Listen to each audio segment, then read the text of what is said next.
Finally आज के SmackDown में 7 साल के बाद फिर से रैंडी ऑर्टन का हील टर्न हो चुका है। एग्जैक्टली क्या कुछ हुआ आज के स्मैकडाउन में, चलिए जानते हैं आज की इस वीडियो में। बेसिकली आज की स्मैकडाउन के लिए कॉन्ट्रैक्ट साइनिंग को पहले से अनाउंस किया गया था, जहाँ पे रैंडी ऑर्टन और कोडी रोड्स के बीच में कॉन्ट्रैक्ट साइनिंग होनी थी, क्योंकि इस साल के रेसलमेनिया के लिए कोडी रोड्स और रैंडी ऑर्टन के बीच में मैच होने वाला है फॉर अनडिस्प्यूटेड चैंपियनशिप। तो दोस्तों सबसे पहले तो कॉन्ट्रैक्ट साइनिंग के लिए रैंडी ऑर्टन का एंट्रेंस म्यूजिक प्ले होता है और यहाँ पे रैंडी ऑर्टन आते हैं। एंड करंट टाइम में कोडी रोड्स से भी ज्यादा ओवर है रैंडी ऑर्टन फैंस के बीच में। एंड यहाँ पे अपना एंट्रेंस करने के बाद रैंडी ऑर्टन सीधा रिंग में आते हैं और यहाँ पे पहले से निक एल्टिस होते हैं जो स्मैकडाउन के जनरल मैनेजर है और वही आज की कॉन्ट्रैक्ट साइनिंग को मतलब हैंडल करने वाले थे। और दोस्तों रैंडी ऑर्टन के बाद हमें बोरिंग चैंपियन कोडी रोड्स का एंट्रेंस म्यूजिक भी देखने को मिलता है, जहाँ पे कोडी रोड्स अपनी एंट्रेंस करते हैं। उसके बाद हमें डब्ल्यूडब्ल्यूई के संदीप महेश्वरी कोडी रोड्स का भाषण देखने को मिलता है। कोडी रोड्स हमें सबसे पहले तो ये बोलते हैं कि मैं 2007 में डब्ल्यूडब्ल्यूई कंपनी में आया था और जो मेरा पहला मैच था वो रैंडी ऑर्टन के अगेंस्ट ही था। उसके बाद कोडी रोड्स बोलते हैं कि मैंने रैंडी ऑर्टन को रॉयल रंबल विनर बनते हुए देखा और उसको रेसलमेनिया हेडलाइन करते हुए भी देखा। और यहाँ पे कोडी रोड्स बोलते कि मैं रैंडी ऑर्टन की तरह ही रेसलमेनिया को हेडलाइन करना चाहता था। एंड यहाँ पे कोडी रोड्स बोलते कि रैंडी ऑर्टन मेरी बहुत अच्छी इंस्पिरेशन भी थे। और शायद यहाँ पे एग्जैक्टली कोडी रोड्स 2016 के रॉयल रंबल की बात कर रहे थे, जहाँ पे रैंडी ऑर्टन ने 2016 के रॉयल रंबल को जीता था और रेसलमेनिया में चैंपियन भी बने थे। एंड कोडी रोड्स ये भी बोलते हैं कि 2016 में डब्ल्यूडब्ल्यूई कंपनी ने उन्हें रिलीज कर दिया था अपनी कंपनी से। और यहाँ पे कोडी रोड्स बोलते हैं कि जब मैं डब्ल्यूडब्ल्यूई कंपनी में वापस आया था 2023 में, तब मैं अकेला आया था, ना ही मेरा कोई परिवार था, ना ही मेरा भाई था। और यहाँ पे कोडी रोड्स आगे ये बोलते हैं कि मैं ना ही रैंडी ऑर्टन का बेटा हूँ, ना ही उसका भाई हूँ, बट मैं फिर भी रैंडी ऑर्टन का बॉय हूँ। गाइस इसके बाद फिर कोडी रोड्स सीधा अपने कॉन्ट्रैक्ट को साइन करते हैं अपने चैंपियनशिप मैच के लिए। और दोस्तों इसके बाद फिर हमें रैंडी ऑर्टन की तरफ से भी प्रोमो देखने को मिलता है। रैंडी ऑर्टन सबसे पहले यहाँ पे मतलब रेसलमेनिया साइन की तरफ पॉइंट आउट करते हुए बोलते कि मुझे इस साल रेसलमेनिया मेन इवेंट की जरूरत है, मुझे इस टाइटल की जरूरत है और मुझे इस मैच की जरूरत है अपने आप को साबित करने के लिए। इसके बाद रैंडी ऑर्टन बोलते कि यहाँ पे ड्रू मैकिंटायर को होना चाहिए था तेरी जगह चैंपियन, ना कि तुझे। और यहाँ पे रैंडी ऑर्टन ये भी बोलते कि कोडी रोड्स ने उनके लिए जो चीज़ें है वो बहुत ही ज़्यादा मुश्किल कर दी है।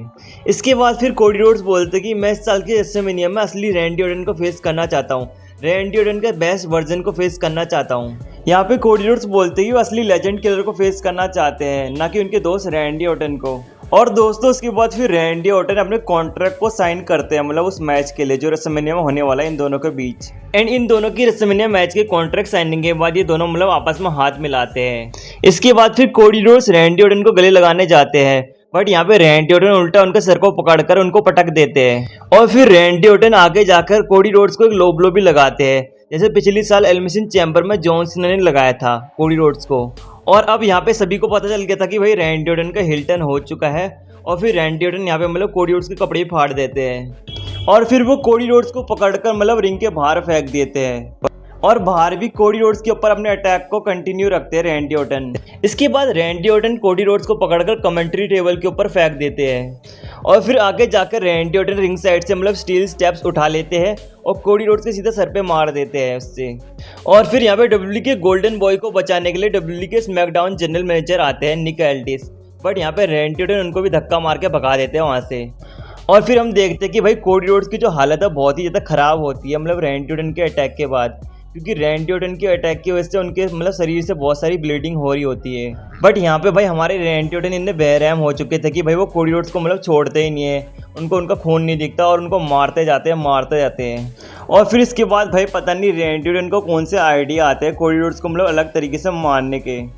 और यहाँ पे शायद रैंडी ऑर्टन कोडी रोड्स को स्टील स्ट्रैप्स में फंसाकर उनके सर पे मतलब चेयर मारना चाहते थे, बट इससे पहले वो मार पाते। यहाँ पे पता नहीं कौन कौन बचाने आया था कोडी रोड्स को। यहाँ पे जेसन जॉर्डन होते हैं, डब्ल्यूडब्ल्यूई के मतलब रेफरीज होते हैं, निक एल्टिस होते हैं और जेली रोल भी होते हैं।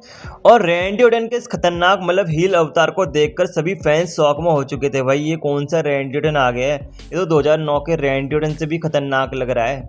एंड इस अटैक के बाद रैंडी ऑर्टन वहाँ से चले जाते हैं और डब्ल्यूडब्ल्यूई के ऑफिशियल चेक करते हैं कि भाई कोडी रोड्स की हालत कैसी है इस अटैक के बाद।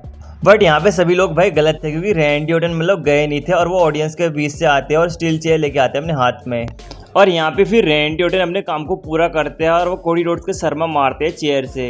लाइक कॉनकैरेटो तो आपने देखा होगा ना, कॉनकैरेटो शॉट जो मतलब ऐसे लगा देते थे। एंड गाइस यहाँ पे स्मैकडाउन खत्म हो जाता है और हमें एंडिंग सेगमेंट में रैंडी ऑर्टन दिखते हैं। एंड यहाँ पे रैंडी ऑर्टन के हाथ में होती है भाई अनडिस्प्यूटेड चैंपियनशिप और वो बैठे ऐसे होते हैं भाई जैसे कि वही फाइनल बॉस हो। मतलब जैसे आपने देखा होगा ना कि रॉक ने मतलब बहुत बुरा तरीके से मारा था कोडी रोड्स को जब रोमन के साथ उनका मैच हो रहा था।